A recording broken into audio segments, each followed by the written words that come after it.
Graça e paz do Senhor Jesus, irmãos. Amém? Feliz da vida? Diz amém. Que coisa boa, né? Nossa, Deus é maravilhoso. Nosso Deus é tremendo e nós somos agradecidos a Ele por nos dar a graça de nos reunirmos hoje, mais uma vez, para estudar a palavra do Senhor. Vamos então ler Deuteronômio capítulo 6. Nosso estudo de hoje, Deuteronômio capítulo 6. Nós vamos ver, na verdade, o Senhor lembrando o povo de Israel que eles deveriam amar o Senhor. Obrigadão, Marcão. Diz assim, Deuteronômio capítulo 6: Estes são os mandamentos, os estatutos e os juízos que o Senhor, o teu Deus, mandou ensinar-te, para que os cumpras na terra que passas para possuir, para que temas ao Senhor, o teu Deus, e guardes todos os seus estatutos e mandamentos que ordeno a ti, a teus filhos e a teus netos, todos os dias da tua vida, a fim de que os teus dias sejam prolongados. Ouve, ó Israel, e cuida de pô-los em prática, para que te vá bem e muito te multipliques na terra em que manam leite e mel, como te disse o Senhor, o Deus de teus pais. Ouve, ó Israel, o Senhor nosso Deus é o único Senhor. Amarás o Senhor, o teu Deus, de todo o teu coração, de toda a tua alma, de toda a tua força. Essas palavras que hoje te ordeno estarão no teu coração. Tu as ensinarás repetidamente a teus filhos, e delas falarás assentado em tua casa, andando pelo caminho, deitando-te e levantando-te. Também as atarás na tua mão por sinal, e te serão por faixa na tua testa, e as escreverás nos batentes das portas da tua casa, quando o Senhor, o teu Deus, te fizer entrar na terra que sob juramento prometeu a teus pais, Abraão, Isaque e Jacó, que te daria. Grandes e boas cidades que não edificastes, casas cheias de bens que não enchestes, de poços abertos que não cavastes, vinhas e olivais que não plantastes. E quando comeres e te fartares, guarda-te que não te esqueças do Senhor, que te tirou da terra do Egito, da casa da servidão. Ao Senhor, o teu Deus, temerás, a Ele servirás e pelo seu nome jurarás. Não seguirás outros deuses, os deuses dos povos que estão ao teu redor, pois o Senhor, o teu Deus, é um Deus zeloso no meio de ti, para que a ira do Senhor, o teu Deus, não se acenda contra ti, e ele te destrua da face da terra. Não tentarás o Senhor, o teu Deus, como tentaste em Massá. Diligentemente guardarás os mandamentos do Senhor, o teu Deus, bem como os seus estatutos e testemunhos que te ordenou. Farás o que é reto e bom perante o Senhor, para que te vá bem, e entres e possuas a terra que o Senhor jurou dar a teus pais, expulsando da tua frente todos os teus inimigos, como o Senhor tem feito. Quando o teu filho te perguntar no futuro, que são estes mandamentos, estatutos e juízos que o Senhor, o nosso Deus, vos ordenou, então dirás a teu filho: éramos escravos de Faraó no Egito, mas o Senhor nos tirou de lá com mão forte.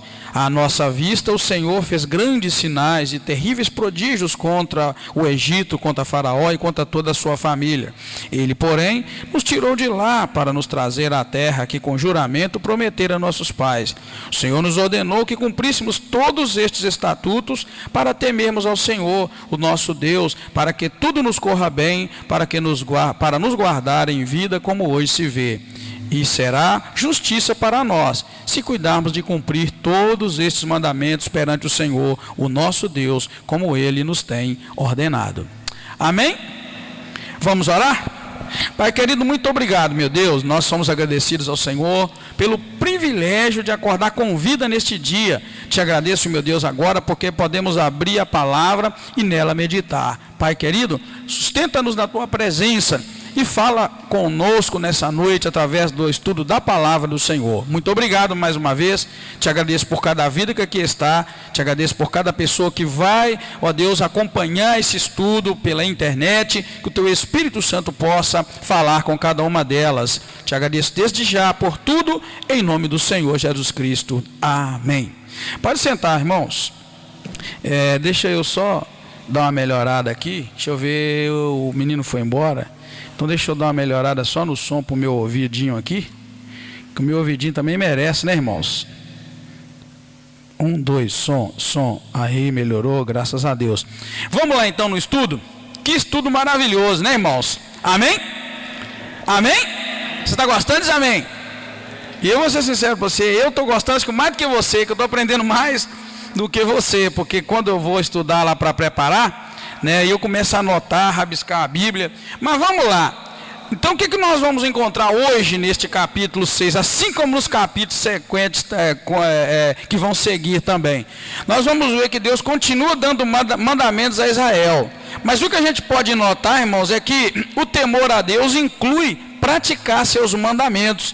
E aqui Deus os ordena a 3 gerações ao mesmo tempo, porque ele fala que deveria, ele estava ordenando esses estatutos a ti, a teus filhos e a teus netos. Então a gente encontra aqui 3 gerações sendo abençoadas pela palavra do Senhor. Olha como diz o versículo 1: estes são os mandamentos, os estatutos e os juízos que o Senhor, o teu Deus, mandou ensinar-te para que cumpras na terra que passa a possuir. Está vendo?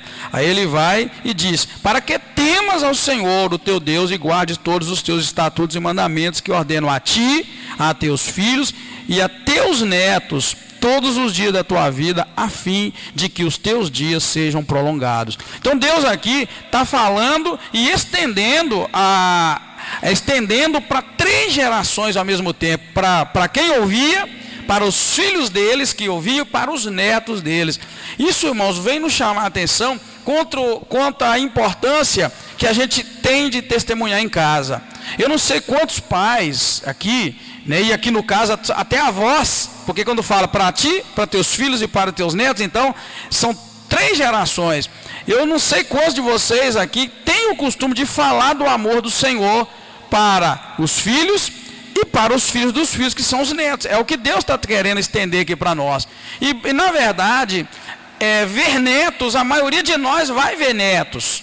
Então Deus aqui abrange a família como um todo. Falar do Senhor para os filhos, os filhos para... E aí atingindo até os filhos dos filhos, que são os netos. Eu vejo ali, por exemplo, pastor Moacir tem neto, eu tenho... Quem mais aqui tem neto? Rubenildo, mas a minha mata tem. Sidney tem. Tijonas tem, né, Diana? Graças a Deus, né, Diana? Zé Arli tem. Olha para você ver. A irmã Julina nem se fala. O irmão Valdeci tem, Valdeci? O irmão Valdeci tem neto. Deixa eu ver quem mais tem. A irmã Maria tem. E a irmã... Quem? Já tem até bisneto, né? A irmã Irene tem, né, irmã Irene? Tem. E deixa eu ver. E a irmã Naí? Tem neto daí? Então, tá vendo o que Deus está querendo dizer aqui? É por isso que eu estou perguntando aqui quem tem, quem não tem. É algo muito comum, irmãos, a gente ter, Deus nos abençoar para a gente ter pelo menos filhos e netos. A Dalva tem neto? Tem não? Tem um? Então a Dalva também tem. Tá vendo, queridos? Então, quando o Senhor fala isso me chamou a atenção no dia que eu li, né? Primeira vez e depois continuei lendo. Para que temas o Senhor, o teu Deus, e guarde todos os estatutos e mandamentos que ordeno a ti, a teus filhos e a teus netos, todos os dias da tua vida, a fim de que os teus dias sejam prolongados. Então, queridos, é um compromisso que Deus está ali.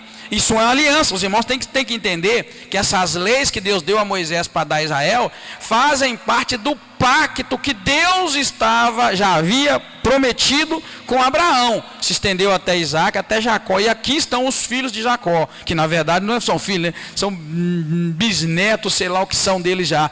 Mas é Deus cuidando de que 3 gerações ao mesmo tempo sejam instruídas nos ensinamentos do Senhor. Você lembra lá que Deus, quando foi dar a lei a Israel, falou que visita a iniquidade dos pais dos filhos? E lá ele fala, né, até a 3ª e 4ª geração. Então aqui ele cuida de fechar essa possibilidade de 3 gerações não ouvirem a lei e a palavra do Senhor. Todos nós sabemos que Israel, irmãos, não tinha o texto bíblico escrito como nós temos. Aquilo era passado oralmente de pai para filho. E olha aqui o texto fechando, que 3 gerações ouviriam ao mesmo tempo. Então imagine quando os netos estivessem sendo já os avós, mas 3 gerações pelo menos ouviriam a palavra do Senhor. Seria 3, pelo menos é o que Deus está cobrando aqui. E o povo de Israel era muito zeloso de cumprir tudo que Deus havia mandado. Então, quer dizer, eu deixo esse princípio já para nós aí, olha, que a gente aprenda Você não pode ser pai só para pôr filho no mundo e deixar que Deus opere um milagre do teu filho ter conhecimento da verdade. O pai tem o sacerdócio do lar sob sua responsabilidade. O pai tem que falar do amor do Senhor, tem que falar da palavra, tem que instruir o filho no caminho do Senhor. E ali, certamente o neto vai ouvir e vai aprender. Às vezes a gente não cumpre esse princípio na nossa vida. Então, os meninos que vão casar aí, ó, saibam disso, quando vocês se casarem, quando eu faço o casamento de alguém, eu leio dentro das instruções que eu dou, quando eu vou dar as instruções, eu falo para eles jamais abandonarem o Senhor, colocar Deus como principal no relacionamento. E depois o outro conselho que eu dou é que a pessoa jamais abandone a casa de Deus. E outro conselho que eu dou é que o casal cultue ou ore em casa junto. Ou seja, é isso que a Bíblia está nos ensinando. A parte que nos cabe na aliança que Deus está nos dando é, na verdade, a prática, é a obediência. Agora, deixar para que o pastor instrua teu filho na palavra, ou para que o ministro instrua, você está fazendo a coisa errada. Não faz parte da aliança isso. Tá? Na aliança que Deus está firmando, o pacto que Deus está firmando com Israel, não faz parte o pastor, o sacerdote, o profeta, não. É você. Amém, igreja? Somos nós. Então a gente fala de futebol com o filho neto, fala de política, a gente fala de um punhado de coisas. E aí? E onde entra a instrução na aliança e na palavra? Então, querido, isso é muito sério, é o que Deus está colocando. Então a gente vê o compromisso de Deus com o povo de Israel, dando para eles os princípios que eles deveriam colocar em prática. Por isso que eu coloquei aquilo lá, o temor de Deus. O temor a Deus inclui praticar seus mandamentos. Ninguém pode dizer que teme a Deus se não cumpre as leis de Deus. Primeira coisa, fulano tem muito temor de Deus. Peraí, fulano anda dentro da lei de Deus? Então ele teme. Se ele não anda dentro da lei, não teme a Deus. Você vai ver que Deus está cobrando o povo que temor, que tem como base a obediência. Obedecer a Deus. O que diz o Salmo 111? Né? O Salmo 111 vai falar que o temor é o que mesmo? Quem lembra? É o princípio da sabedoria. O temor é o princípio da sabedoria, porque o temor exige a prática dos mandamentos. Então, quando você pratica os mandamentos, você se torna uma pessoa sábia. Eles olham você, não, fulano é sábio, fulano pensa, não é? Eu estava indo embora ontem e me deparei ali, me perdoa se alguém conhece a pessoa que acidentou, né? Me perdoa, porque eu não estou aqui para falar mal de ninguém. Mas na verdade, tinha uma vaca, um boi, sei lá, morto na beira da BR, e 2 carros de polícia controlando o trânsito, e eles já estavam tirando, na verdade, o carro, o boi de lá, sei lá, da estrada. E aí eu fiquei imaginando, querida, para a pessoa não ver um boi numa área urbana, o que ele tinha que estar fazendo de carro? Pode falar. Acima da velocidade e não estava prestando atenção. Pastor, mas isso acontece, mas camarada tem um radar aqui. Tem um radar aqui. Delfino Júnior, que é melhor do que eu. De um radar no outro ali, dá o quê? Não dá 1 quilômetro, não dá nada? Se der, estourando 1 quilômetro, né? De um radar, mais ou menos isso, não é? Então, na metade do caminho, o camarada bate num boi. Você me desculpa, se você tiver de 60, 70, você vê o boi e dá tempo para parar. Me perdoa, eu estou pedindo perdão se tem alguém aí que conhece a pessoa. Teve vítima. O Luiz disse que viu o carro virar de roda para cima. Eu não vi, não. Você viu, Luiz? O carro virar de roda para cima? Então foi uma pancadaça. Tá vendo, querida? Lá, ó. Temor do Senhor inclui praticar os seus mandamentos. Estou falando de uma lei humana de velocidade. Mas se o camarada, quando o Salmo 116 diz que o temor do Senhor é o princípio da sabedoria, é por isso. Quando você teme ao Senhor, você cumpre leis, você cumpre os mandamentos, você livra de acidentes, você livra de um punhado de coisa. Porque você está cumprindo a lei, camarada é sábio. De noite eu reduzo a minha capacidade de dirigir 50% ou mais de noite. Aí me pergunta por quê? Porque eu não estou enxergando direito. De dia eu enxergo lá longe, quilômetros de distância, se for na reta, mas de noite acabou, 100 metros, 100 e pouco. Então eu tenho que ter sabedoria, tá vendo? O temor do Senhor, os princípios da sabedoria. Então eu tenho que ter sabedoria. Peraí, eu tenho que dirigir de tal maneira que se a 100 metros pular alguém na frente, eu cravo o carro no freio e eu não vou bater. Estou só te dando um exemplo para você ver, irmão. O temor a Deus inclui praticar os seus mandamentos. Por isso que Deus está chamando a atenção para eles observarem os estatutos e os juízos do Senhor, para que eles possam cumprir os mandamentos. E a ordem é para ti, para os teus filhos e para os teus netos, né? Deus abrangendo as gerações. Agora, lembre-se de uma coisa, que inicialmente o temor pode envolver medo. Eu sempre quero lembrar para você, temor, inicialmente ele vai envolver medo. Querido, se você não tiver medo, você não teme. Você sabia que tem droga que a pessoa toma e ela tira bastante o medo da pessoa? Existem drogas que tiram o medo da pessoa. Aí ela faz besteira. Parece que ela está mais corajosa. Ela tem coragem de fazer coisas que se ela não tivesse drogada, ela não faria. Então tira um pouco do medo. O temor sempre vai envolver uma dose de medo. E o que a gente estuda? O que a ciência descobriu? A ciência descobriu que o medo tem um lado bom, um lado positivo no medo.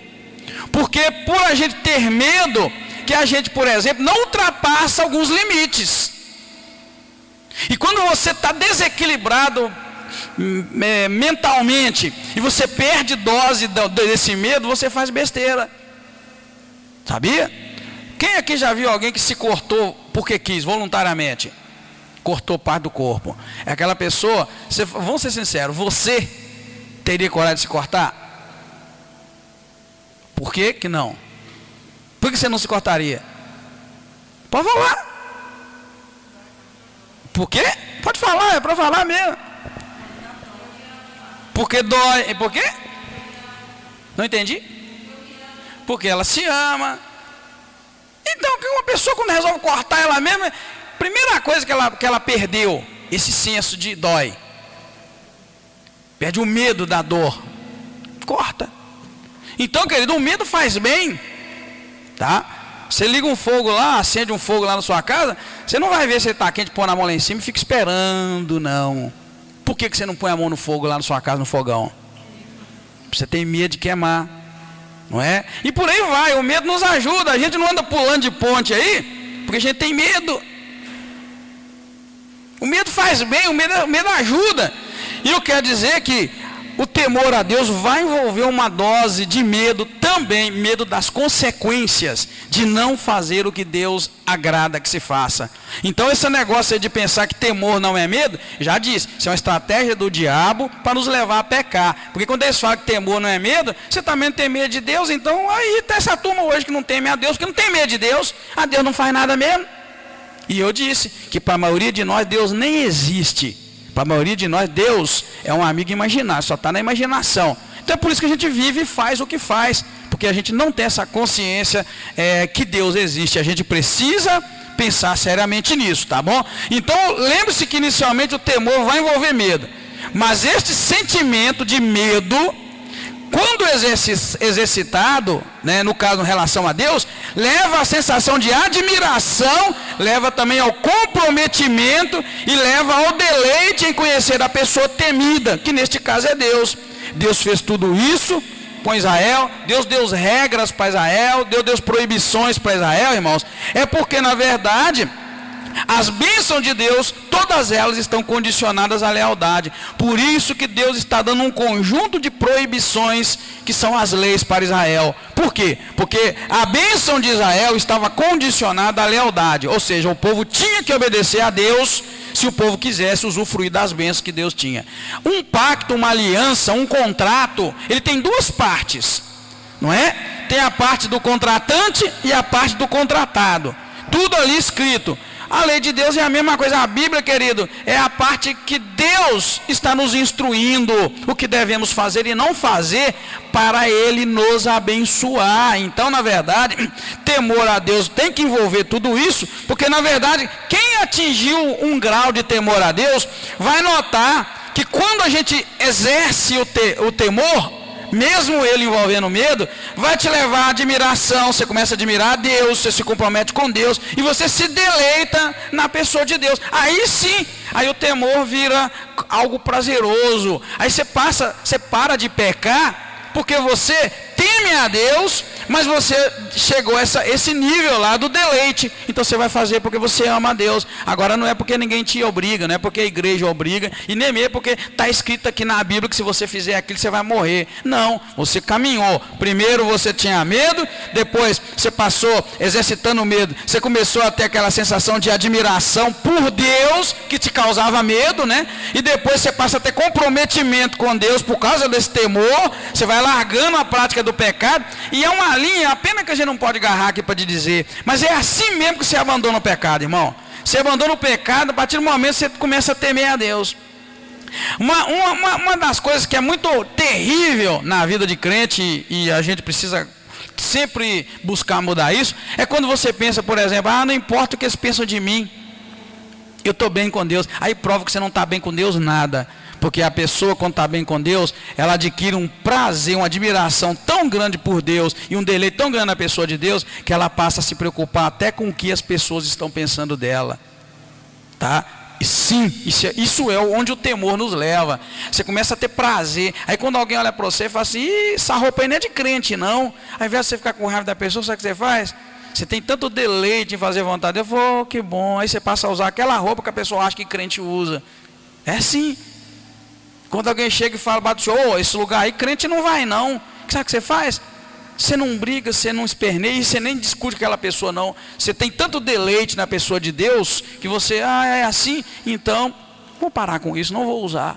É o que Paulo estava ensinando, que não tem problema nenhum você comer uma coisa ou comer outra. Mas ele diz, mas se comer carne escandalizar o teu irmão, é melhor que você então faça o quê? Não coma carne. Então tem umas religiões aí que a gente conhece, umas seitas também, que não pode comer determinado tipo de carne. Então o que você vai fazer? Você não vai brigar com a pessoa, nem tentar provar para ela que a Bíblia fala que não tem nada a ver não. Você simplesmente, é assim, seu temor de Deus é tão grande, você tem um deleite tão grande em Deus, e você tem tanta admiração por Deus, que aquilo é insignificante, então eu não vou comer carne mais perto dessa pessoa, porque ela acha que comer carne não é agradável a Deus. Então, querido, é isso que a gente vai caminhar. Então Deus está exigindo do povo o temor, mas a gente precisa entender que temor é um pouco de medo. Ou seja, aquilo que Israel teve, nós vimos isso no capítulo anterior, aquilo que Israel teve, ficou bem registrado para nós, aliás, no capítulo anterior. Aquilo que Israel teve quando Deus desceu para falar com Moisés e entregar os 10 mandamentos a Moisés, quando o monte fumegava e eles ouviam trovões e tal, aquele barulho todo, e eles tiveram medo de se aproximar do monte, e falou: Moisés, sobe você, ouve Deus e depois fala para nós o que Deus falou, porque na verdade nós estamos com medo de chegar ali, nós vamos morrer. Aquilo ali é o efeito do temor na vida da pessoa. Então qualquer um de nós, irmãos, eu dei um estudo lá em Pedra Dourada, que eu preciso dar ele aqui num domingo, esquecer da formalidade de um culto de domingo e trazer para aqui, porque eu quis mostrar para o povo de Israel quem é Deus de verdade, de acordo com o que a Bíblia diz em alguns textos. E quando eu comecei a ler que a terra é o estrado dos pés de Deus, que Ele põe limite às águas do mar e elas todas ficam na mão dele, que Ele chama as estrelas pelo nome, e que cada galáxia tem não sei quantos milhões de estrelas, existe não sei quantos milhões de galáxias. Aquilo ali, a gente começa a ver de fato quem é Deus, mas com números ali, ajuda a gente a pensar na grandeza de Deus. Então quando você começa a ver o Deus que a Bíblia relata, eu duvido que você não vai querer mudar de vida por temor e um pouco de medo. Um Deus que faz a água do mar abrir e formar uma parede de um lado, uma parede do outro, e o povo atravessar em seco. Eu vou ser sincero, esse camarada tem uma força, porque a água é pesada, não é verdade, irmãos? A água não é pesada? É ou não é? A água é pesada. O que ele fez para aquilo abrir? Então, querido, não dá para ter medo de um camarada desse, não. Não dá? E aí quando a gente parte para o nosso corpo humano, quantos vasos, quantas vezes, a gente tem uma usina, uma fábrica de sangue em nós. Jamais se ouviu falar de um motor que consegue funcionar dia e noite durante 30, 40, 50, 100 anos, e esse coraçãozinho seu aí, ó, Quantos anos que o pastor Moacir tem? 8,5. E a irmã Julina tem quantos anos? Me fala! Chevrolet, Rolls Royce, Fiat, Mercedes. Me fala qual delas consegue fazer um motor que funciona 85 anos sem parar. Já parou algum dia? Já parou o seu motor? Seu motor já parou algum dia, seu coração? Então me fala, qual fábrica consegue fazer um coração, um motorzinho pequenininho que fica funcionando 85 anos direto? Então, querido, é isso que você tem que começar a pensar na tua vida, para você atingir o nível de temor a Deus. Esse negócio que, peraí, tem alguém que tem muito poder, e mesmo que você não creia que Deus existe, como a Bíblia diz que ele existe, então creia nesse ser superior que fez um negócio desse e que funciona. Estou falando 85, mas eu fui lá em Peradorado ano passado, aniversário de um homem que fez 100, o pai do irmão Ailton, que é avô do Gabriel, que toca no louvor com os meninos, fez 106, parece, um negócio assim? Então, querido, hoje em dia você encontra gente que fez mais de 100, e a bombinha está lá. Então, querido, me vale qual motor que vai funcionar esse tempo todo. E mesmo assim, com a gente comendo um punhado de besteira, bebendo um punhado de besteira, fumando um punhado de besteira, complicando a vida, preocupando com a vida dos outros, com a nossa, e Deus mandando a gente ser como os pássaros, que não se preocupam nem nada. Então, quando você começa a pensar, você vai pela lógica, e você vai ver o quê? Você vai começar a temer. Eu tenho essa mistura de temor e de medo de Deus quando eu começo a pensar nisso. Não tem como fugir da mão de Deus. Na hora que Ele quiser fazer isso aqui parar, Ele vai fazer. E se Ele quiser fazer isso aqui funcionar 100 anos, vai. Outro dia eu vi uma reportagem de alguém que viveu 117 anos no lugar do mundo, aí não sei onde. Então, querido, a gente tem que deixar de ser animal selvagem, desligado. A maioria de nós é muito desligado, irmão. A maioria de nós só quer saber que daqui a pouco vai embora e vai dormir, e amanhã vai levantar, vai trabalhar, sei lá o quê. E aí? E você já pensou na grandeza daquele que está lá, que ninguém viu até hoje, mas você sabe que está? Igual o vento, que você não vê, mas você sente e sabe que ele está lá. A maioria de nós percebe quando tem vento, quando o vento bate em nós, mas ele está lá. Então Deus é essa pessoa invisível, intocável pelo intelecto humano, pela capacidade humana, senão pelo Espírito, porque Deus é Espírito. Por isso que eu estou falando que Deus está mais profundo. Eu tenho falado muito para ele, Deus está mais profundo. Isso que a gente sabe de Deus é só superfície. Esses arrepios que a gente sente na hora do culto, ou na hora que lê uma palavra, isso aí, irmãos, está longe de ser uma experiência espiritual. Isso é só a superfície. Deus está mais profundo. Então Deus é encontrado quando a gente começa a pensar nisso, e é isso que dá temor. A maioria de nós lembra de Deus quando está doente, quando falta algo, mas Deus está lá o tempo todo, te sustentando, guardando. Isso para não falar dos milhões de neurônios que a gente tem na cabeça. Menino, você precisa de ver o tanto de neurônio que você tem na cabeça. Você pode consultar no Google aí. Neurônios, irmãos. E sabe de uma coisa, neurônio, como é que funciona? É a coisa mais incrível quando você vai estudar essa área da ciência. Os neurônios é mais ou menos assim, ó. Eles não se encostam. Eles chegam só perto um do outro. Eles conversam um com o outro através como é que chama a palavra exata agora? Meu Deus, fugiu aqui da cabeça. Mas é como se fosse troca de energia. Eles não se encostam. Eu pude estudar a cabeça, o cérebro humano no curso de psicologia. A gente vê, é incrível, mas não se encostam na verdade. Eles trocam energia. E para você mexer tem uma parte do teu corpo, milhões de neurônios se comunicam e mandam mensagem, todo mundo junto ali, e vai, faz o serviço. E você pensa o quê? Você fica empolgado com o computador, você fica empolgado com essas coisas. Você tem aqui infinitamente mais complexo do que um computador. E quem fez isso? O meu Deus, o Deus da Bíblia, o Deus que nós estamos aqui suando para falar dele, para que as pessoas tenham experiência com ele. Então eu preciso que você entenda que Deus aqui, meu irmão, está trabalhando uma questão chamada temor, e ela precisa envolver medo. Eu estava dizendo para você, quando você começa a conhecer Deus, você passa a ter um pouco de medo dele. Eu tenho um pouco de medo.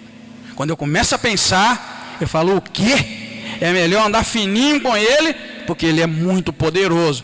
Então essa sensação torna-se admiração, deleite na presença do Senhor. Aí você descansa nele. a gente para e descansa, não tem jeito mesmo. Então, eu não posso nada contra esse Deus, é melhor me juntar a Ele. Então, Deus, eu me entrego nas tuas mãos, eis-me aqui. Isso aqui é adoração, sabia?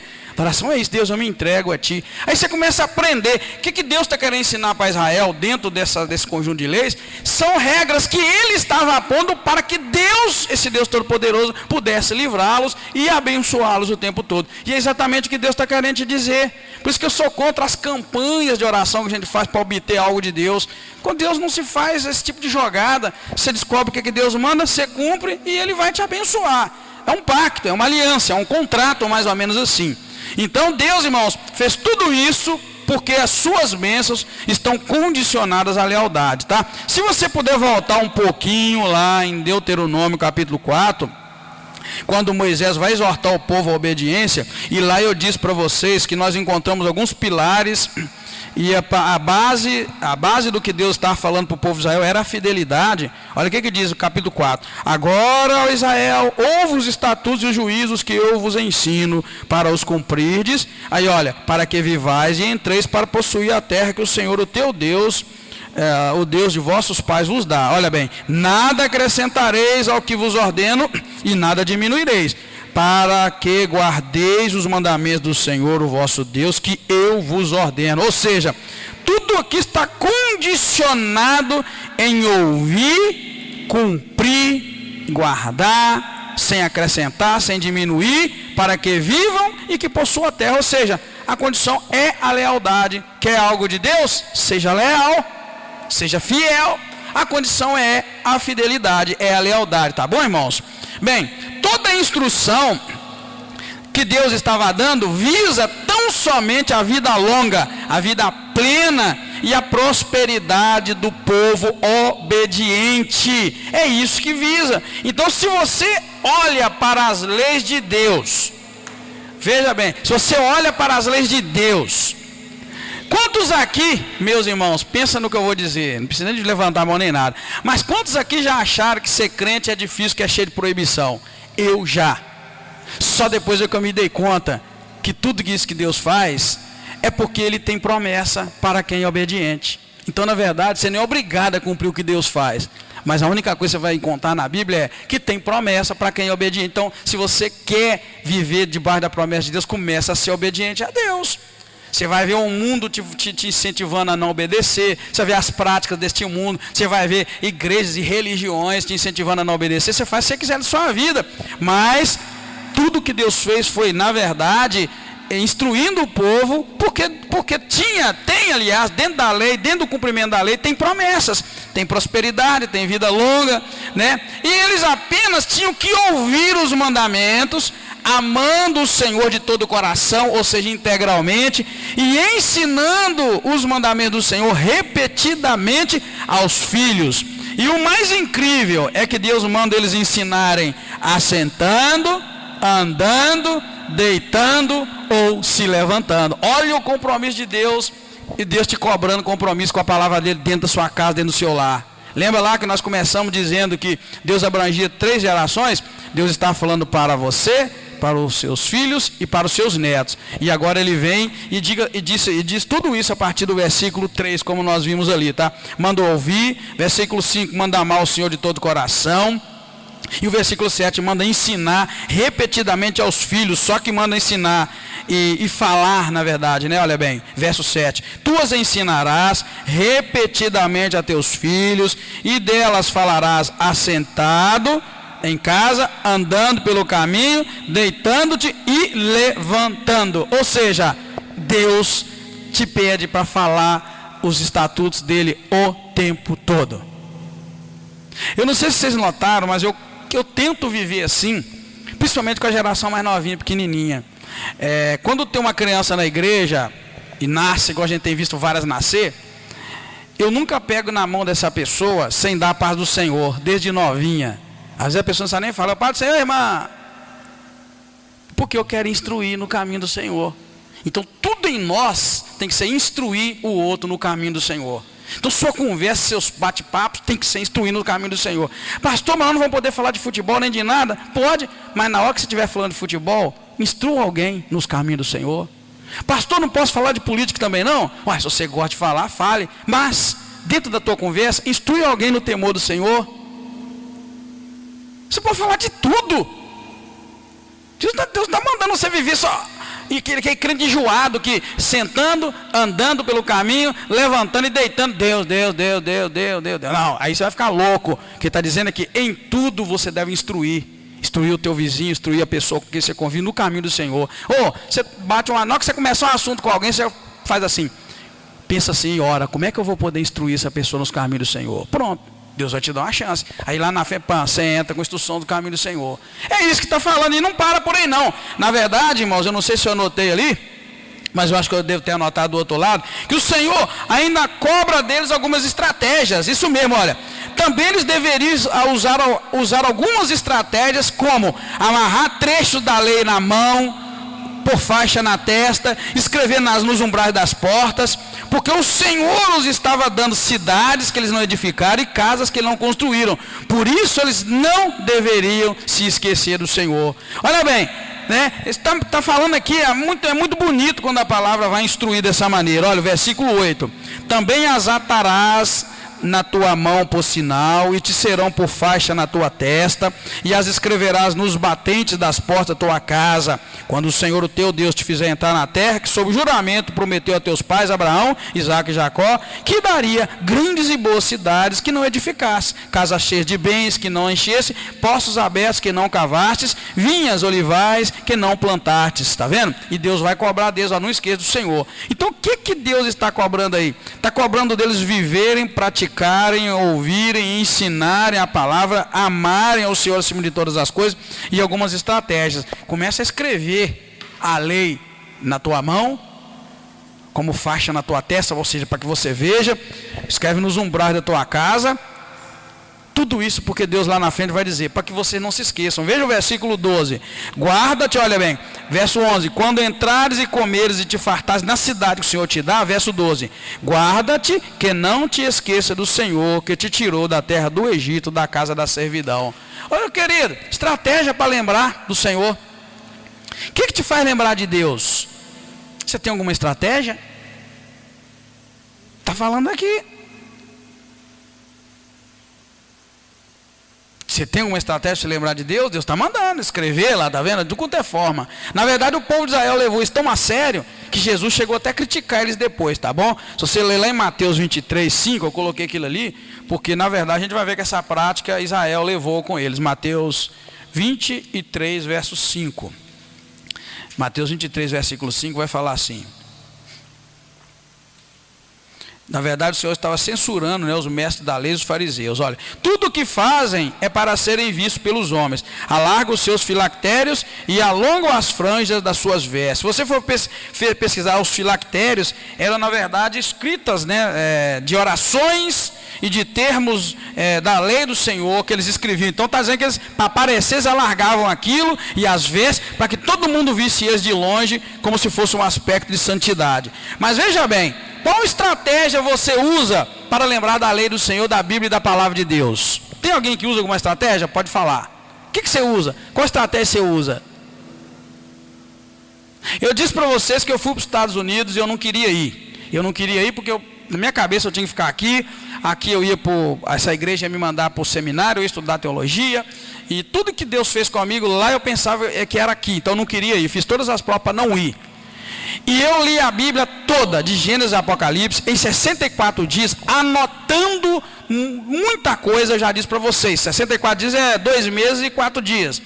Porque eu queria de Deus uma resposta. Deus, o que eu estou fazendo aqui? Eu já disse para vocês, no final de 64 dias eu concluí a leitura em Apocalipse, e eu falei, Deus, e aí? O Senhor não me falou nada. Aí Deus falou bem claro no meu ouvido, vai em Josué, capítulo 1, se eu não estiver enganado, versículo 9, não me lembro agora.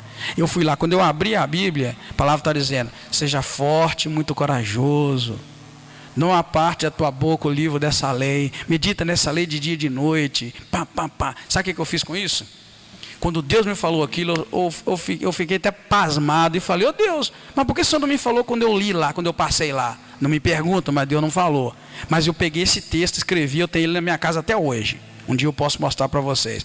Eu escrevi com a mão esse texto, preguei na minha cara, na mesa onde eu trabalhava, e eu trabalhei 7 anos olhando na minha cara esse texto, que a minha mesa era assim, eu sentava de frente para a parede, então eu tinha umas vasilhas que eu usava para colocar meu material de trabalho, eu preguei esse papel bem na minha frente assim, ó. Eu trabalhei 7 anos lendo esse texto, para ser forte, ser corajoso, porque era o que Deus falou comigo. É uma estratégia. Você pode pôr na tua geladeira, você pode pôr na tua Bíblia, você pode pôr num lugar onde você vai ver. Ponha a palavra de Deus, porque o que a palavra está cobrando aqui é para que você não se esqueça do Senhor de forma alguma, tá bom? É uma estratégia. Agora, a outra parte que Deus exige no pacto de quem o teme, irmãos, é a exclusividade de culto. Deus exige também essa questão da exclusividade do culto. Então, se você teme a Deus ou quer temer a Deus, você vai entender tudo aquilo que nós dissemos, que você tem que conhecer Deus e ter, de certa forma, uma dose de medo com relação ao que Deus é capaz de fazer. Temer a Deus é isso, tá? Temer a Deus é isso. Então a gente precisa ensinar os filhos a temerem a Deus. Temer aos pais também, porque esse temor vai levar à obediência. Sem temor não tem obediência, tá? Você faz um punhado de besteira na tua vida que você nunca imaginou que Deus pode te frear um dia. No dia que você imaginou, opa, Deus pode me frear, aí você vai mudar o seu posicionamento. É assim que funciona. Só que, na verdade, a pessoa que teme a Deus tem que entender que Deus exige exclusividade de culto. Veja os versículos 13 ao 15. Ao Senhor teu Deus temerás, tá vendo? Olha. A ele servirás e pelo seu nome jurarás, não seguirá outros deuses, olha aí, os deuses dos povos que estão ao teu redor, pois o Senhor, o teu Deus, é um Deus zeloso no meio de ti, para que a ira do Senhor, o teu Deus, não se acenda contra ti, e ele te destrua da face da terra. Está vendo? Então Deus aqui, ele cobra de nós a exclusividade de culto, temer, servir, jurar, seguir, só ao eterno Deus, para que a sua ira não se acenda e a aliança que seria para a bênção não se torne em maldição e tormento. Por quê? Porque quando você diz aí no teu coração que aceitou Jesus, boa coisa você fez, mas você precisa saber que tem uma parte do pacto de aliança que você tem que praticar. E se você praticar, muito bem, mas se você não praticar, você arrumou foi encrenca para a tua vida. Porque aquilo que era para a bênção, torna-se maldição.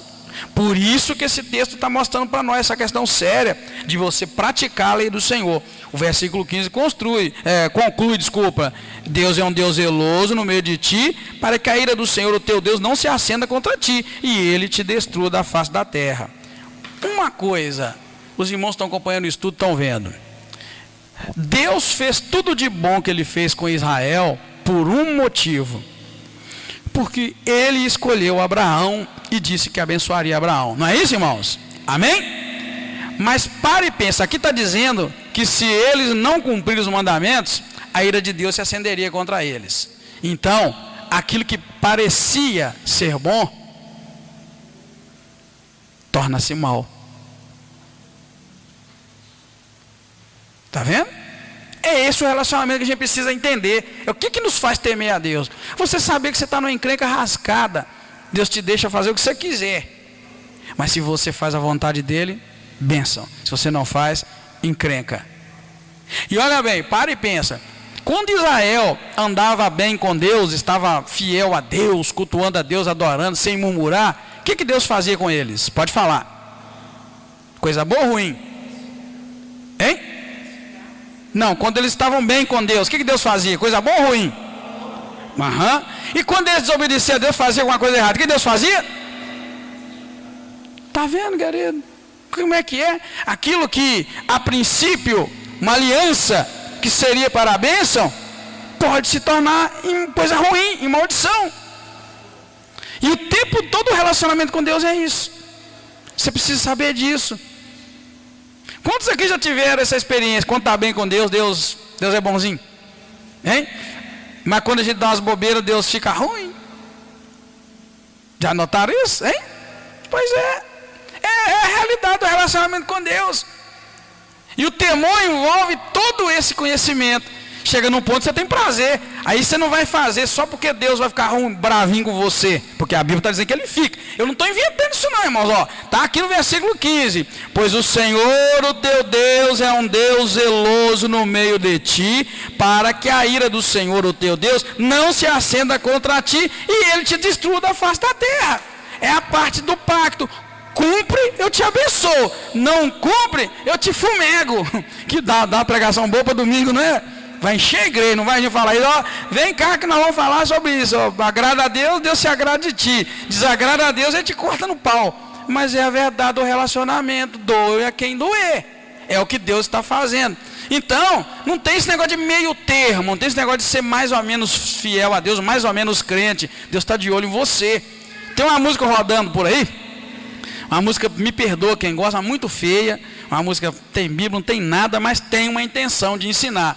E essa música eu ouvi outra vez hoje no carro, no rádio. É uma música que fala que Deus está vendo o que você faz quando você está sozinho. Tipo assim, toma cuidado que você faz como é que fala lá, no computador, na internet, porque Deus manda um anjo para te vigiar. Eu fiquei até preocupado com isso, né? O Deus está com um anjo de sol para ficar mandando para te vigiar por aí, não é? Na verdade, não precisa que anjo vigie, ele mesmo vigia. Amém, querido? Não é que está errado em todo. Deus está te vigiando. Só que, na verdade, para e pensa, querido. E lá essa música chega a dizer que o que você faz sozinho é que importa. A música diz isso. E se a música está errada, não está. Porque na presença dos outros, eu tenho um tipo de vida, mas sozinho, que vida que eu tenho? É essa vida que importa. Perto dos outros, a gente ensina para eles verem. Sozinho, nós fazemos as coisas sem temor nenhum de Deus. Está vendo? E aí, Deus fica bravo, fica ruim para nós, a gente pensa que Deus esqueceu da gente. O que está dizendo aqui o versículo que não é isso? Cumpre os mandamentos para o Senhor te abençoar. Porque se você não cumprir, ele vai ficar irado com você. Então, o que você tem andado fazendo sozinho? O que você tem andado pensando? Essa cabeça só tem pensado o quê? Você vai colher o fruto disso. Deus é zeloso. Se você faz coisa que agrada ele fica muito alegre com você e te abençoa.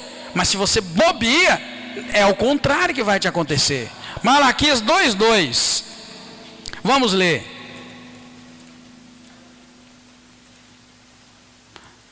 Malaquias 2:2, tá? Os irmãos que têm a Bíblia mais fácil de puxar, é só você puxar Mateus, depois voltar. Mas a minha Bíblia é cheia de estudo. Malaquias 2:2. Advertência aos sacerdotes. Se não ouvires e não puseres no vosso coração a honra ao meu nome, diz o Senhor dos Exércitos, enviarei a maldição contra vós e amaldiçoarei as vossas bênçãos. Está vendo? Sim, já os tenho amaldiçoado, porque vós não propondes isso no coração. Bom texto, o pastor Maci lembrou. A minha tradução diz assim: enviarei a maldição contra vós e vos amaldiçoarei as vossas bênçãos. Está vendo?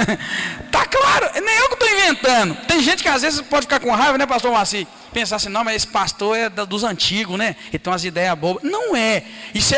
Na verdade, eu estou esclarecendo. Eu falo tão claro e tão simples. Eu tento ser como Jesus era claro e simples. Você lembra que Paulo falava bonito? Pedro chegou até a dizer que Paulo escrevia umas coisas que era difícil entender.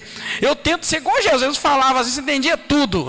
O homem saiu pelo meio do caminho, começou a semear, uma parte da semente caiu na beira do caminho, na pedra, no espinho. É essa linguagem que a gente tem que usar. Então não estou inventando para te entristecer. É algo muito claro. O que você pensa, o que você faz sozinho, o que você faz escondidas, Deus está vendo, e Ele pode ficar triste com você, ficar irado, ficar bravo. Eu vou guardar essa parte aqui, porque a minha tradução é muito boa. A minha tradução diz assim: o Senhor dos Exércitos, eu, Senhor dos Exércitos, enviarei a maldição contra vós e amaldiçoarei as vossas bênçãos. Olha bem, Deus já havia abençoado, então Ele vai agora amaldiçoar. Querido, o tempo todo Deus está fazendo isso. Não tem tempo ruim com crente. Crente ruim não passa falta, não passa fome, não passa necessidade. O crente, quando ele anda na presença do Senhor, Deus está vendo tudo e Ele vai prosperar o teu caminho. Agora, se você está fazendo mal, Ele não vai prosperar o teu caminho. É princípio. Por isso que o pastor Edgar fala, eu não quero ser mal entendido, tá? Mas eu sou contra algumas campanhas, porque essas campanhas tentam te dizer o seguinte: não importa como é que você está, vem cá que nós vamos orar e Deus vai fazer. Isso é uma enganação. Não é assim que funciona. Deus só vai fazer, Deus só vai te dar, na verdade, aquilo que as tuas atitudes, os teus pensamentos, o teu coração te faz digno diante do Senhor.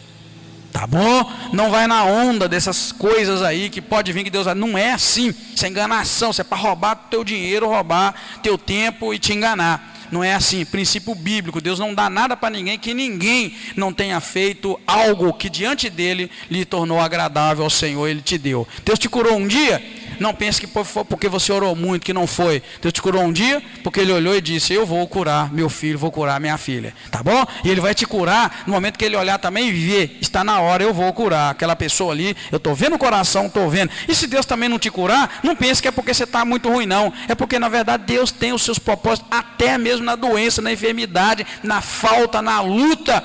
Tá? A gente precisa entender Deus e conhecer Deus e passar a temer o Senhor, tá bom? Então essa exclusividade de culto é coisa séria que Deus está propondo para o povo, bênção. Mas a gente tem que tomar cuidado para a bênção não se tornar em maldição. Então eu quero que você pense, meu irmão, tua vida em secreto, tua vida sozinho, tua vida lá, está plantando algo e Deus vai fazer o que a partir disso com a tua vida, né?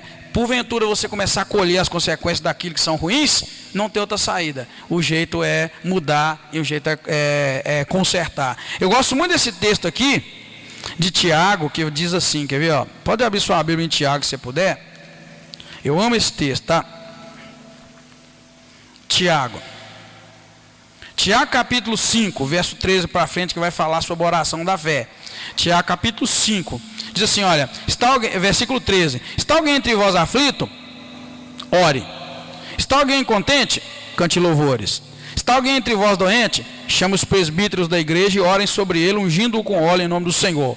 Verso 15: e a oração da fé salvará o doente, o Senhor levantará. Olha o resto do versículo: se houver cometido pecados, ser-lhe-ão perdoados. 16: portanto, confessai os vossos pecados uns aos outros e orai uns pelos outros para seres curados. A oração de um justo é poderosa e eficaz. Engraçado, esse texto fala de cura, mas ele fala que se tiver cometido pecado, Deus vai perdoar, e para a gente confessar os pecados e orar uns pelos outros para a gente ser curado. Então, vamos ser sinceros, a coisa não é só um homem de poder, uma mulher de poder abrir a boca e orar e a coisa vai acontecer. A gente precisa tomar um posicionamento diante do Senhor e começar a mostrar para Ele primeiro o nosso coração. Senhor, olha o meu coração, como está o meu coração? E Deus vai te olhar, Deus vai atender o teu pedido, certamente. Mas eu quero que você entenda, a bênção de Deus, ela é condicionada à lealdade. Alguém vai dizer: mas nós estamos no tempo da graça, Jesus já levou sobre si nossas dores, nossas enfermidades. Sim, levou daquele que crê nele. Tudo é condicionado à lealdade, a crer, a viver com o Senhor, tá bom, querido? Vamos seguir então. Nada melhor do que lembrar dos erros passados para não repeti-los no presente nem no futuro. É o que nós vamos encontrar na palavra do Senhor, porque Deus lembra Israel das águas de Meribá, a partir do versículo 16, e Deus orienta-os a serem fiéis desta vez, pois a velha geração falhou exatamente no quesito chamado obediência. Nós vimos até o 15, agora o versículo 16 vai dizer: não tentarás o Senhor, o teu Deus, como tentaste em Massá. Diligentemente guardarás os seus mandamentos, bem como os seus testemunhos, estatutos que te ordenou. Farás o que é reto, o que é bom perante o Senhor, para que te vá bem e entres e possuas a boa terra que o Senhor jurou dar a seus pais, expulsando da tua frente todos os teus inimigos, como o Senhor tem dito. Olha o verso 18: farás o que é reto e bom perante o Senhor, para que te vá bem e entres e possuas a terra que Deus jurou. Farás o que é bom e reto diante do Senhor. O que isso quer dizer? Fazer o que é bom e reto diante de Deus. Hein? Isso, obediência, fazer a vontade do Senhor. Então, queridos, você pensa, você pode continuar fofocando, mentindo, enganando e mais não sei o que, está errado. É o que eu venho te dizer hoje. Está aqui, farás o que é bom e reto diante do Senhor. Queridos, se o que você faz não é bom e reto, você está debaixo do castigo da maldição. Não é o pastor que está dizendo, não é esse evangelho que enche igrejas e coisas, que não traz a verdade. Não é o correto é o que a Bíblia diz. Eu disse outro dia que o cristianismo tem como fundamento mudança de vida. É a verdade da palavra de Deus, está aqui escrito para nós. Tá? Se você morrer amanhã, se nós morrermos amanhã, nós vamos passar por esse crivo. É o que Deus vai requerer de mim, de ti, de nós. Está vendo, querido? É o que a Bíblia está dizendo. É um estudo do Velho Testamento, mas que nos chama a atenção para a realidade da vida. E o Senhor orienta eles a lembrarem das águas de Massá. Se você abrir sua Bíblia lá em Êxodo 17, tá? Pode abrir lá em Êxodo 17, que você vai ver sobre o que o Senhor, na verdade, está falando aqui, repetindo para Israel, tá? Êxodo 17, de 1 a 7, tá? Tá vendo, ó? Aqui o Senhor vai falar sobre a água da rocha, tá? E aí você vai notar bem o seguinte: é as águas de Meribá, tá bom? A água que sai da rocha. Mas se você pular para 17:7, você vai ver assim, olha: e chamou o nome daquele lugar Massá e Meribá, desculpa, por causa da contenda dos filhos de Israel, e porque tentaram ao Senhor, dizendo: está o Senhor no meio de nós ou não? Eu estou te trazendo aqui para você lembrar que é aquelas águas de Meribá, onde o povo contendeu e Deus desagradou. Deus chegou até a desagradar de Moisés. E só que aqui no capítulo que nós lemos agora, de Deuteronômio, vai trazer, não tentarás o Senhor Deus como tentaste em Massá. Eu trouxe você cá para você ver que, e chamou o nome daquele lugar Massá e Meribá, porque é o mesmo local. Senão você pensar, mas onde foi Massá? Porque o povo tentou a Deus em Meribá, tá? Então ele chama a atenção para o povo voltar à obediência. Outra coisa que eles deveriam fazer, irmãos, para não sofrerem, era falar para seus filhos tudo desde a escravidão no Egito, as maravilhas que o Deus eterno fez e como lhes deu estatutos, pois a nova geração, apesar de não ter estado lá no Egito como escravo, deveriam sentir-se como se estivessem. Isto é fundamental para a perpetuação de uma verdade. Ou seja, a partir do versículo 20, ele começa a narrar todo aquele sofrimento. 20, quando teu filho te perguntar no futuro, que são estes testemunhos, estatutos e juízes, está vendo, irmão? Está falando de uma geração que não viveu no Egito. Aí o verso 21, então dirás a teu filho: nós éramos escravos de Faraó no Egito, mas o Senhor nos tirou de lá com mão forte. Na nossa vista ele fez grandes sinais, prodígios, e no Egito, contra o Egito, contra Faraó e contra toda a sua família. O Senhor, porém, não fez nada de mal contra nós, só nos tirou de lá para nos trazer essa terra que com juramento prometeram a nossos pais. O Senhor nos ordenou, então, que nós cumpríssemos todos esses estatutos para o temer ao Senhor, nosso Deus, para que tudo nos corra bem, para nos guardar e nos dar a vida. Por quê? Que ele fala assim, olha, quando os teus filhos começarem a perguntar por que vocês vivem debaixo dessa lei, dessas regras e um punhado de proibição, você vai dizer, ou seja, vai levar os menininhos a viver a escravidão só dos pais falarem. Você vai falar que vocês foram escravos no Egito e que lá o Senhor apareceu e o Senhor nos tirou com mão forte, poderosa, fez muitos sinais, muitas maravilhas, e no deserto o Senhor nos deu leis e estatutos que hoje nós estamos cumprindo. E isso para explicar aos filhos por que eles cumpriam tantos mandamentos. Então, irmão, você que tem filho na tua casa, se você não começar a falar por que você não faz certas coisas para o teu filho não vai saber. Eu tinha lá uma pesquisa, só que eu perdi, eu tenho que achar, para a gente mostrar para a igreja, o tempo que o menino passa na escola bíblica dominical, isso quando o pai traz, para ele ouvir de Deus, porque na verdade, raramente um pai fala de Deus para o filho em casa. Então o menino vê falar de Deus uma hora e pouco na igreja. O resto tudo ele só vê porcaria. Não vê mais nada de Deus. Porque os pais também, na maioria das vezes, não tem nem coragem de trazer o menino para escutar falar da Bíblia, da palavra de Deus. Então, qual a chance que os nossos filhos terão contra esse mundo? Na internet é só porcaria. Na televisão, só porcaria. Na escola, piorou. Porque Porque agora, o que eles não veem nem na televisão, porque é proibido de certa forma, lá a escola ensina e fala que é ideologia de gênero que eles estão chamando. Aí o menino vem na escola dominical quando o pai resolve trazer. E quando não traz, que a professora pergunta: você não trouxe seu filho? Sabe qual é a resposta? Ah, tadinho, porque ele estudou a semana inteira, está cansado. Você não ama o teu filho, você não ama o teu neto, nem um pouco. Você é mau, você é má. Porque ele escuta a semana inteira na escola, na internet, na rua. Você não tem coragem de sentar com ele 1 minuto para falar de Jesus. E quando poderia falar 1 horinha na escola, você ainda não traz. Olha que coisa, olha como é que nós estamos perdendo. Nós estamos perdendo para o diabo. E você está entregando teu filho, tua filha para o diabo. Até os 18 anos de idade, se morar dentro da tua casa, pega pela orelha e fala: hoje nós vamos à igreja. Coloca do teu lado aquele marmanjo, aquela marmanja. Ah, não vou na igreja não. Então você vai, que aqui dentro da minha casa, eu e minha casa serviremos ao Senhor. Querido, nós estamos perdendo a batalha para o capeta. Você já pensou nisso? Está perdendo a batalha para o capeta. E você ajuda. E chega domingo de manhã: ai, tadinho dele, foi estudar cedo a semana inteira, que acorde mais cedo. Você está dando para ele 1 hora de palavra, de Bíblia. 1 hora e pouco vamos colocar lá. E aí quando vem aqui eu ainda incentivo. Eu estou fazendo a maior piada. Eu estou virando animador de palco aqui no domingo. Sabe por quê? Porque eu quero que esses meninos aqui todos fiquem alegres, querendo vir aqui no domingo aprender algo na escola dominical para falar aqui para a igreja inteira. Não sei se vocês notaram isso. Eu estou me remexendo. Sabe o que eu quero? Eu quero que eles tenham prazer. Depois que eles começarem a gostar, nós não vamos perder eles mais não. Porque eu sei, pai, que na tua casa não tem culto doméstico. Eu sei, pai, que você não tem coragem de sentar perto do teu filho e falar com ele de sexo, de droga. Eu sei que você não tem coragem de falar com ele de vida. Eu sei que você não tem coragem de falar sobre essas coisas. E nós estamos perdendo a batalha.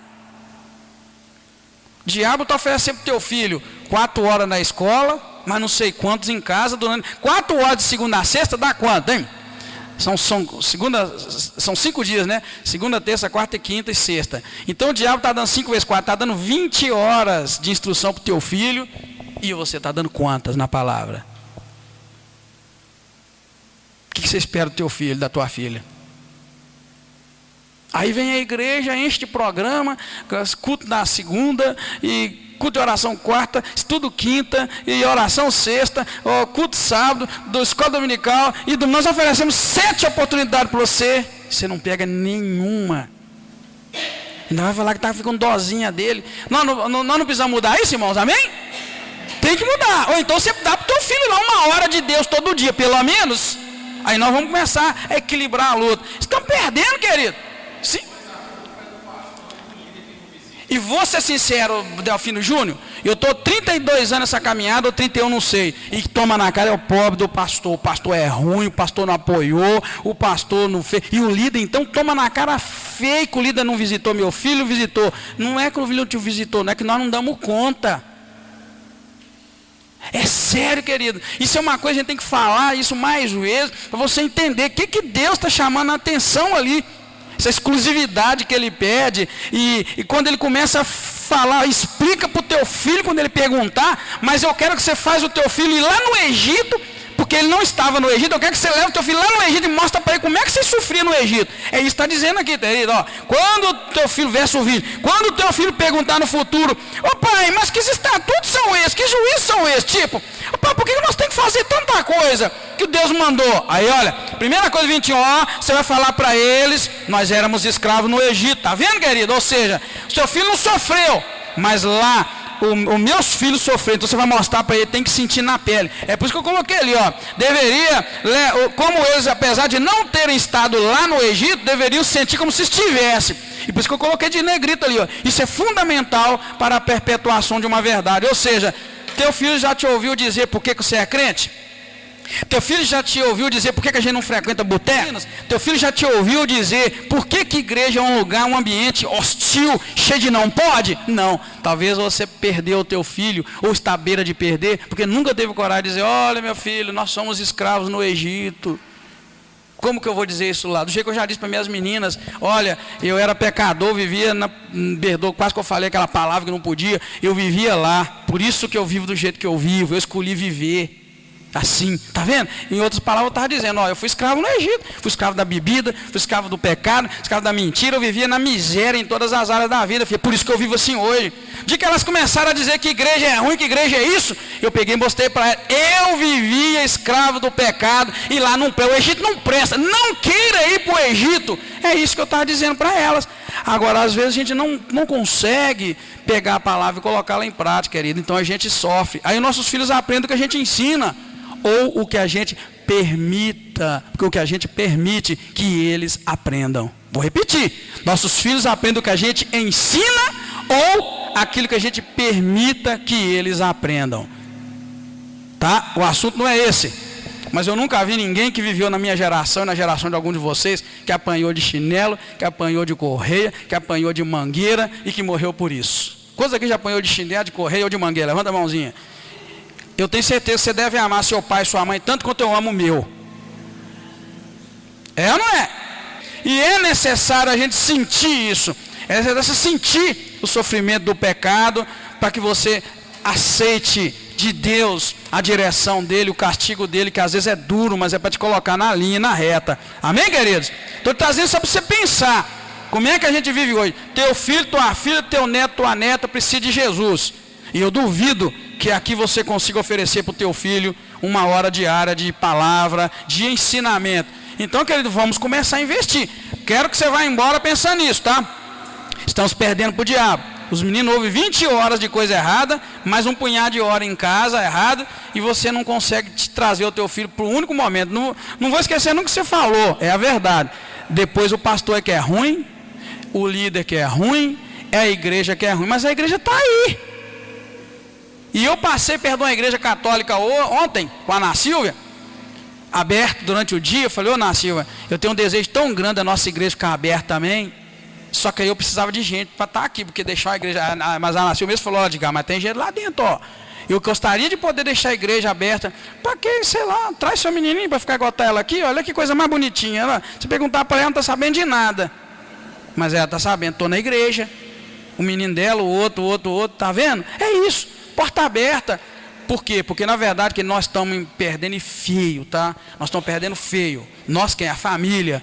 Porque a igreja está aí oferecendo e a gente deixa o diabo no ouvido da gente. Que o som está ruim, que o pastor é ruim, que o líder é ruim, que o pregador é ruim, que o cantor é ruim. E isso a gente faz. Mas aí ficar lá na frente da televisão vendo que é a pudriqueira, a gente não fala que é ruim. Então nossos filhos não estão ouvindo de nós. Eles não estão ouvindo de nós que o Egito é ruim. Na verdade nossos filhos estão ouvindo de nós que o Egito é bom. Não é? Agora, você tem coragem de falar para o teu filho que o Egito é ruim? Meu filho, vamos parar de ver televisão, isso não presta? Vamos parar de ver aquilo que não presta? Então a gente precisa pôr isso na realidade. Fundamental você saber que o Egito é ruim, que o Egito machuca, que o pecado é ruim, que o pecado machuca, e passar isso para o teu filho para que ele tenha prazer de não viver no pecado, tá? Isso é temor de Deus, tá bom, queridos? Então nós podemos concluir dizendo, de acordo com o versículo 25, que Deus mostra ao seu povo o que é a justiça. Aliás, desculpa, Deus mostra ao seu povo que a justiça não é resultado do cumprimento da lei em si, mas o resultado de um relacionamento com Ele. Deus inicia este relacionamento através da sua lei e seus filhos correspondem com uma expressão máxima de amor, que é a obediência. Deus está mostrando ali o seguinte: olha que eu estou mostrando tudo para vocês. Na verdade, não vai justificar vocês se vocês cumprirem, mas cumprir isto é parte do teu relacionamento comigo. Olha, é muito complicado para a gente falar assim em um minutinho que nós já estamos encerrando. Mas isso você vai ver. Quando Deus te dá uma lista do que não pode, na verdade, Deus não está preocupado e não quer que você se preocupe em descumprir aquilo ou não. Ele está preocupado é que você entenda que a lei e as proibições é o processo de relacionamento com Ele. O que vai acontecer no final dos tempos? Não será isso? O Senhor não vai recolher os dele para Ele e os que não são para o fogo eterno? Então, na verdade, regra, lei, proibição de Deus, não de homem, mas de Deus, nada mais é do que parte do processo de relacionamento com Ele. E é justificado quem está relacionando com Ele. E para relacionar com Ele tem as regras que Ele põe, que pode, que não pode. É por isso que eu não me preocupo com esse tem. Pode beber vinho ou não pode? Eu não estou preocupado com isso. Pode beber cachaça e cerveja, não pode? Não estou preocupado com isso. Pode dançar, pode, eu não estou preocupado com isso. Pode forró, não pode, eu não estou preocupado com isso. Não é para se preocupar. Você precisa se preocupar o seguinte: a lei, as regras de Deus, elas não vão nos justificar. Mas o relacionamento de Deus exige o cumprimento das regras. Então você cumpre as regras sabendo que são elas que te possibilitam um relacionamento com Deus. E a partir disso aí, você vai entender que na verdade isso chama-se obediência. Então a gente, irmãos, precisa aprender. E esse texto deixa isso muito claro para nós. Concluindo a leitura do verso 25. E será o quê? Tudo isso, né, que nós lemos sobre cumprir, obedecer, ensinar para os filhos. E será para nós, se cuidarmos de cumprir todos esses mandamentos, e será justiça para nós, se cuidarmos de cumprir todos esses mandamentos perante o Senhor, o nosso Deus, como Ele nos tem ordenado. Amém? O homem que quisesse viver pela lei, a Bíblia diz lá para nós, ele tinha que cumprir só um pouquinho da lei. O homem que quisesse viver pela lei, tinha que cumprir só um pouquinho dela? Toda a lei. Aí Jesus vai e resume toda a lei em uma palavrinha só, mas em dois aspectos. O que ele resume? Toda a lei se resume em amar a Deus acima de todas as coisas e amar o próximo como a mim mesmo. Mostrando para nós que o cumprimento da lei é descomplicado quando você foca só. Eu tenho que amar a Deus e amar o próximo. Zerou, fechou. Você vai ver que isso é a parte de relacionamento de Deus conosco. E é em relacionarmos com Deus é que nós vamos usufruir as bênçãos que Deus tem para nós. Tudo muito complicado. Eu não sei você, mas quando eu aceitava Jesus, quando eu aceitei Jesus, eu fiquei muito triste. Por que muito triste? Porque era muita proibição. E aquilo me dava uma tristeza, porque eu não conseguia cumprir aquilo que Deus mandava. Até um dia que eu entendi que isso é tranquilo. Por que diga que você está queimando a cabeça, me preocupar em me obedecer e não sei o que? Não preocupa não, me ame. E aí você vai obedecer. E eu fui vendo que foi assim mesmo. Me diga que você se aproxima de Deus, você ama a Deus, você vai mesmo que desgostando de algumas coisas. Você nem nota, é natural, não é pesado. Os mandamentos do Senhor não são pesados, diz a palavra de Deus. E não são, desde que você toma Deus. Eu quero isso para a minha vida. E começa a caminhar dentro do propósito de Deus. Fica leve, automaticamente as coisas vão acontecendo, vão fluindo na sua vida. Aquilo que você era, você vê que já não é mais. Aquilo que você fazia já não faz mais, tá bom? Porque é muito natural. Deus jamais ia dar para você algo pesado demais que você não fosse conseguir carregar. Isso não é vida, isso não é salvação, isso não é libertação. É um processo muito natural e tranquilo. Se aproxima de Deus, Ele vai te ajudando na caminhada, né? Como o pastor Estés costumava dizer, caminhar no pasto do boi, né? Do gado, né? Que ele falava, né? No pasto do gado. É quando Jacó, né, estava caminhando com a família dele, que já era grande, né, foi se encontrar com o irmão dele. Aí ele levava o povo no pasto do gado, ou seja, gado não corria, né, vai devagarinho. Então eles iam no pasto do gado, não se cansar porque a jornada era longa. Então, querido, Deus anda conosco assim, no pasto do gado. Deus não vai andar no passo dele, ele vai andar no seu passo. Isso é muito gostoso de ouvir. Deus te compreende, te entende, sabe da sua dificuldade, da sua cabeça dura, e Ele vai andando com você. Agora, você também tem que estar disposto. Peraí, eu quero andar com Deus, eu quero esse andar. E Ele vai te possibilitando, te facilitando, cumprir a lei, cumprir os mandamentos, viver uma vida debaixo da graça do Senhor. Amém? Deus te abençoe, te guarde, te fortalece. E aquele ali é o nosso último slide de hoje. Vamos orar? Pai querido, muito obrigado, mais uma vez te agradeço pelo privilégio de estudar a Tua Palavra. Peço que o Senhor nos ajude a aplicar a palavra ao nosso coração. Santifica a nossa vida. Queremos temer ao Senhor e fazer tudo, Senhor Deus, por prazer. Fazer tudo, meu Deus, porque nós queremos agradar ao Senhor, mas por prazer. Aplica, Senhor, essa palavra ao nosso coração, nos ajuda a cada dia. Mais uma vez nós pedimos, Senhor, nos leve em paz e nos guarde e nos livre de todo o mal. Obrigado mais uma vez, eu te agradeço em nome do Senhor Jesus Cristo. Amém. Obrigado, Deus te abençoe. Estamos orando pelas eleições no Brasil. Peço que você nos ajude também em oração. Deus te abençoe em nome de Jesus.